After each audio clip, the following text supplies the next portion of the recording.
जय हिंद। आज है 8 मार्च 2024 और 8 मार्च 2024 से बनने वाले सभी महत्वपूर्ण करंट अफेयर्स के क्वेश्चन के बारे में जानेंगे और उससे जुड़ी जो भी अन्य जानकारी होगी उसको भी जानेंगे।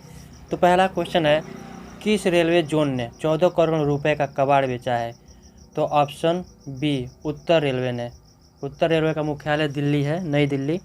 वहाँ का उत्तर रेलवे के जोन में जितने भी रेलवे आते हैं, रेलवे स्टेशन, वहाँ सब मिलाकर जितना भी कबाड़ हुआ है वो 14 करोड़ रुपए का हुआ है।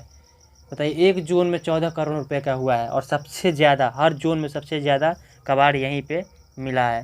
तो हर रेलवे अगर बेचे, अलग अलग रेलवे जोन है, 18 रेलवे जोन है पूरे भारत में। एक तो मेट्रो भी है, कोलकाता मेट्रो को भी एक रेलवे जोन माना जाता है। तो कुल मिला के 18 जोन है भारतीय रेलवे में। तो सोचिए कितना ज़्यादा कबाड़ होगा। करोड़ों में अगर कबाड़ बेचता है रेलवे तो करोड़ों रुपए का कबाड़ केवल हो जाएगा रेलवे का। तो ये सबसे ज़्यादा कितना, 14 करोड़ रुपए का कबाड़ किसने बेचा है? उत्तर रेलवे ने। इसका मुख्यालय कहाँ पे है उत्तर रेलवे का? नई दिल्ली में। और पूर्वोत्तर रेलवे का है गोरखपुर में। अगला प्रश्न, पूर्वोत्तर भारत फिल्म महोत्सव ने किसे सर्वश्रेष्ठ फिल्म घोषित किया है? तो ऑप्शन सी है, रैप्चर मूवी को।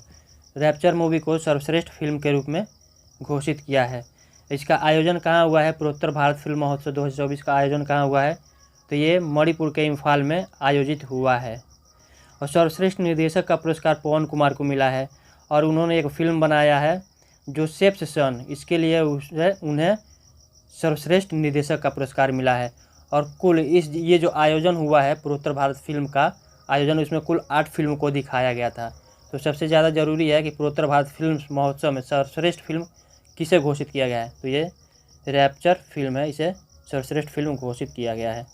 अगला प्रश्न, केरल के किस पूर्व मुख्यमंत्री की बेटी पद्मजा वेणुगोपाल बीजेपी में शामिल हुई हैं? तो ऑप्शन सी है, करुणाकरण। करुणाकरण जो केरल के पूर्व मुख्यमंत्री थे, उनकी बेटी पद्मजा वेणुगोपाल बीजेपी में शामिल हुई हैं। अब ये केरल की बात है तो केरल के सीएम कौन है? पिनरई विजयन। और केरल के राज्यपाल कौन है? आरिफ मोहम्मद खान। राज्यपाल कौन है? आरिफ मोहम्मद खान। अगला प्रश्न, अंतर्राष्ट्रीय सोलर संगठन का 97वां सदस्य कौन बना है? तो ये बना है पनामा। अंतर्राष्ट्रीय सोलर संगठन का 97वां देश बन गया है पनामा। अब अंतर्राष्ट्रीय सोलर संगठन की स्थापना कब हुई थी? तो 30 नवंबर 2015 को इसकी स्थापना पेरिस में हुई थी। भारत और फ्रांस ने संयुक्त रूप से मिलकर इसकी स्थापना की थी। इसकी स्थापना पेरिस में हुई थी। लेकिन इसका मुख्यालय कहाँ है?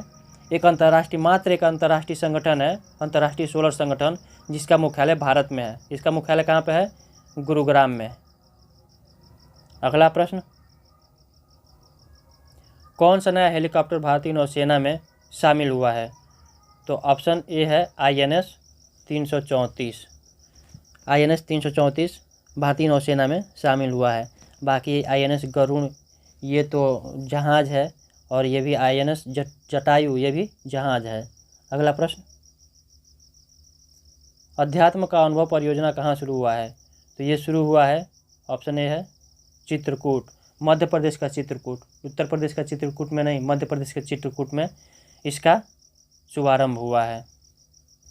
अब ये मध्य प्रदेश में हुआ है तो मध्य प्रदेश के सीएम कौन है? मोहन यादव। और वहाँ के राज्यपाल कौन है? छगन भाई पटेल।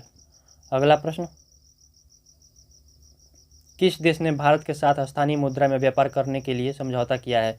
तो ऑप्शन डी, इंडोनेशिया ने भारत के साथ। स्थानीय मुद्रा का मतलब हो गया कि वहाँ पे जो मुद्रा चलता है उस देश में, और भारत में जो मुद्रा चलता है, अब ये डॉलर में ना व्यापार करके रुपये में व्यापार करेंगे।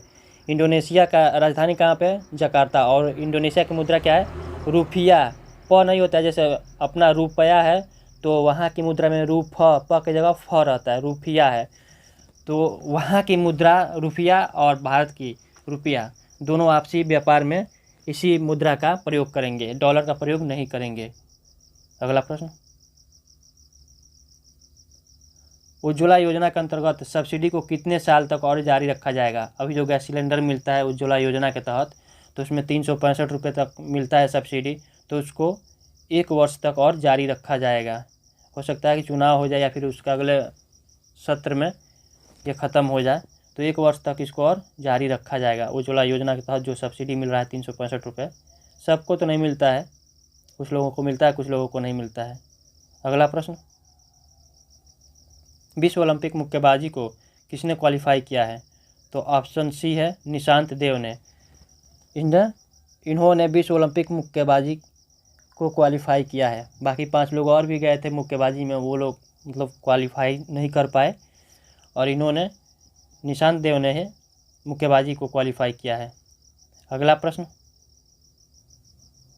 किस राज्य में कर्मकांड, ज्योतिष और योग में डिप्लोमा कोर्स शुरू किया जाएगा? ऑप्शन बी है छत्तीसगढ़। कहाँ पे? छत्तीसगढ़ में शुरू किया जाएगा। छत्तीसगढ़ के सीएम कौन है? विष्णुदेव साय। और छत्तीसगढ़ के राज्यपाल कौन है? विश्वभूषण हरिचंदन। आज के वैज्ञानिक युग में तो कर्मकांड को बिल्कुल कोई नहीं मानता है, ज्योतिष को थोड़ा बहुत कुछ मान भी लेते हैं, और उससे ज़्यादा योग पे कुछ मानते हैं। वैज्ञानिक युग इतना अधिक हो गया है, खुद को इतना ज़्यादा समझदार समझने लगे हैं लोग कि ये सब योग क्या होता है उससे मतलब नहीं है, सीधे जाइए दवा लीजिए। भले दवा पे लिखा रहता है कि ज़्यादा खाएंगे तो लीवर किडनी ख़राब हो सकता है, उससे कोई मतलब नहीं है। योग बाद में करेंगे, योग करने में बहुत समय चला जाता है, बहुत क्या कुछ ही समय जाता है, लेकिन वो सब नहीं चाहिए। बस इंसान को लगता है कि तुरंत आराम मिल जाए, भले कितना ही नुकसान करे, उससे कोई मतलब नहीं है। तुरंत फ़ायदा हो, आगे चल के भले हमको 4 साल की जगह 10 साल बिस्तर पर रहना पड़े, किसी जगह सोना पड़े, ठीक है, लेकिन वर्तमान में सही रहें। इसलिए लोग योगा भी बहुत कम ही करते हैं। बाकी ये दोनों तो कोई विश्वास ही नहीं करता है, ज्योतिष और कर्मकांड पे। कुछ लोग हैं जो हल्का फुल्का ज्योतिष पे विश्वास करते हैं, लेकिन ये कर्मकांड पर तो कोई भरोसा नहीं करता है। अगला प्रश्न, उत्तर प्रदेश का छठा मेट्रो रेलवे कहाँ शुरू हुआ है? तो ऑप्शन ए है आगरा। आगरा में उत्तर प्रदेश का छठवां मेट्रो रेलवे शुरू हुआ है, और ये मात्र 6 किलोमीटर तक अभी चल रहा है। धीरे धीरे इसका विस्तार होगा। जो ताजमहल है उसके आसपास में ये चल रहा है। अब उत्तर प्रदेश की बात है तो उत्तर प्रदेश के सीएम कौन है? योगी आदित्यनाथ। और राज्यपाल कौन है? आनंदीबेन पटेल। अगला प्रश्न, विश्व का सबसे बड़ा साहित्यिक कार्यक्रम कहाँ किया जाएगा? तो ऑप्शन डी है नई दिल्ली। नई दिल्ली में विश्व का सबसे बड़ा साहित्यिक कार्यक्रम किया जाएगा। अगला प्रश्न, खेलो इंडिया गेम्स में पदक जीतने वाले को सरकारी नौकरी देने की घोषणा किसने की है? तो ऑप्शन सी है अनुराग सिंह ठाकुर ने। खेल मंत्री अनुराग सिंह ठाकुर ने ये घोषणा किया है कि खेलो इंडिया गेम्स का, चाहे वो पैरा फॉर्मेट हो या विश्वविद्यालय, खेलो इंडिया विश्वविद्यालय हो फॉर्मेट का हो, या फिर खेलो इंडिया पैरा फॉर्मेट हो, या फिर खेलो इंडिया शीतकालीन फॉर्मेट का हो, किसी भी मतलब किसी फॉर्मेट में पदक कोई अगर जीतता है तो उसे सरकारी नौकरी दी जाएगी। और वो भी स्वैच्छिक है कि वो सरकारी नौकरी अगर करना चाहता है तो ठीक है, तो कर सकता है, अगर नहीं करना चाहता है तो कोई बात ही नहीं। लेकिन वो अगर पदक जीतता है तो इसके लिए वो योग्य हो सकता है कि वो सरकारी नौकरी ले सके। तो इसकी घोषणा किसने की है?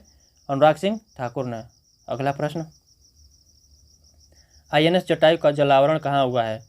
तो इसका जलावरण हुआ है लक्षद्वीप के मिनिकॉय में। कहाँ पे हुआ है?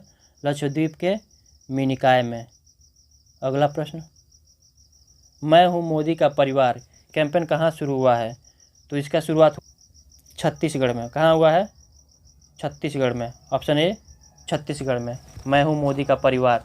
बहुत सारे कैंपेन चलेंगे, अभी तो चुनाव आने ही वाला है, तो हर पार्टी अपना कुछ न कुछ करता रहेगा कि उसी में लोग फंसे रहें। तो आज के करंट अफेयर्स के कुछ क्वेश्चन थे जिसको याद रखिएगा। जय हिंद।